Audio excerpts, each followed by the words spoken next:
العسر يسرا ربنا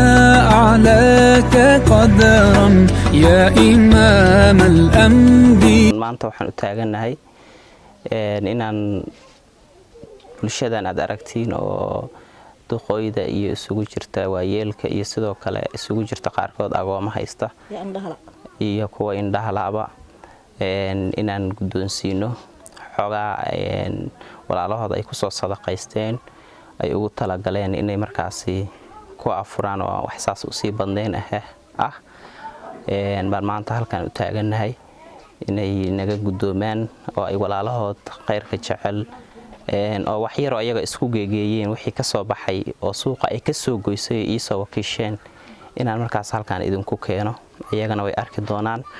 marka insha Allah ka guddooma walaalihiin bac kasta waxa ku jirta oo aan halkan waa 4 kiilo sokor ah iyo sidoo kale 2 xabo timir ah kaliya waxay markaas ka caawinaysaa inay sokortaas oo kale dhowr galab ay ku shitaan ama qaxwaha ama shaaha ay ku karsadaan timirta sidoo kale inta inay xoogaa dhowr bari haysa iyadana ay kaga filan tahay intaas wax la heli kara ma ahan mar kale waxaan uga mahad celinayaa walaalihii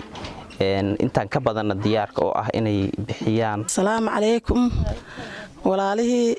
waxoogan afurada noo soo dhiibay waa mahadsan yihiin boqolkiiba boqol waani mahadnaqaynaa annaguna abaal baan neega haynaa idinkana aakhira ilaahay anigu camal falo saas iyo nabadgelyo. Calaykum waa mahadsantiin raashinka noo soo dhiibteen waa noo badanta bir qiyaamaan helayseen ilaahay